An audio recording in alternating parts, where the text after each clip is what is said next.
প্ৰিয় বন্ধু, এবাৰ এজন ব্যক্তিৰ ওচৰতে এটা ঘোঁৰা আছিল। দুৰ্ঘটনাক্ৰমে সেই ঘোঁৰাটো এদিন গৈ এটা পুখুৰীত পৰে।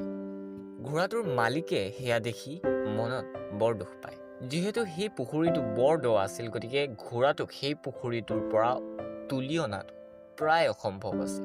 চুবুৰীয়াৰ লগত কথাটো আলোচনা কৰি ঘোঁৰাৰ মালিকে সেই ঘোঁৰাটোক তাতেই মৰিবলৈ এৰি দিয়াৰ কথা চিন্তা কৰিলে। গতিকে ঘোঁৰাটোৰ সৈতে সেই পুখুৰীটো পুতি পেলোৱাৰ কথা সেই ব্যক্তিজনে চিন্তা কৰিলে।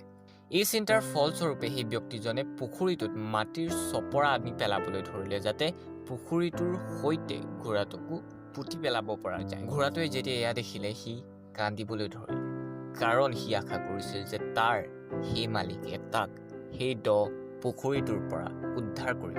কিন্তু ইয়াৰ বিপৰীত প্ৰতিচ্ছবিয়ে সেই ঘোঁৰাটোক ভাঙি পেলায়। অলপ মাটি পেলোৱাৰ পাছত যেতিয়া মানুহে সেই পুখুৰীটোলৈ চালে, তেতিয়া সকলো আচৰিত হৈ পৰিল। মানুহে সেই পুখুৰীটোত দলিওৱা প্ৰত্যেক চপৰা মাটিৰ জৰিয়তে ঘোঁৰাটোৱে এক আচৰিত কাম কৰি দেখুৱালে। মানুহে পেলোৱা প্ৰত্যেক চপৰা মাটিত ভৰি দি সেই ঘোঁৰাটো বহু ওপৰলৈ উঠি আহিল। মানুহবোৰে ভাবিছিল যে সেই মাটিৰ চপৰাবোৰে ঘোঁৰাটোক পুতি পেলাব, কিন্তু আচৰিতভাৱে সেই ঘোঁৰাটোৱে সেই মাটিৰ চপৰাবোৰত ভৰি দিয়েই সেই পুখুৰীটোৰ পৰা বহু ওপৰলৈ উঠি আহিল। আৰু ইয়াৰ পাছত আৰু কেইচপৰামান মাটিৰ পাছতেই সেই ঘোঁৰাটো সেই পুখুৰীটোৰ পৰা সম্পূৰ্ণৰূপে ওপৰলৈ উঠি আহিল, সকলোকে আচৰিত কৰি। প্ৰিয় বন্ধু, এই কাহিনীটো যদি আমি ইয়াতে সামৰোঁ আৰু এই কাহিনীটো অনুভৱ কৰোঁ, তেতিয়াহ'লে হয়তো আমি এয়া পাম যে এয়া আমাৰ জীৱন। ঘোঁৰাটোৰ দৰে হয়তো বহু সময়ত আমাৰ জীৱনতো হয়। জীৱনৰ বিভিন্ন পৰিস্থিতিত জীৱনেও হয়তো বহু সময়ত আমাৰ ওপৰত মাটিৰ চপৰা বা জাবৰ পেলাই আমাক এটা গাঁতত পুতিব বিচাৰে। বহু সময়ত বহু মানুহক জীৱনে এনেদৰে পুতিও পেলায়।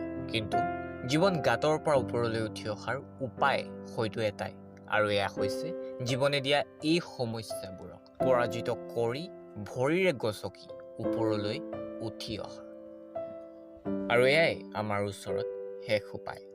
যদি আমি এয়া কৰিব নোৱাৰোঁ, তেতিয়াহ'লে হয়তো আমাৰ দশা সেই ঘোঁৰাটোৰ সম্পূৰ্ণ বিপৰীত হ'ব, যি আমাৰ জীৱনত অতি সাধাৰণ।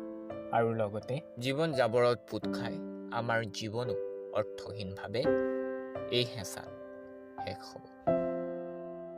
এটি মুক্ত মনৰ সৈতে সমস্যাক সমাধান হিচাপে লৈ আগবাঢ়ি যোৱা ক্ষণবোৰলৈ শুভকামনাৰে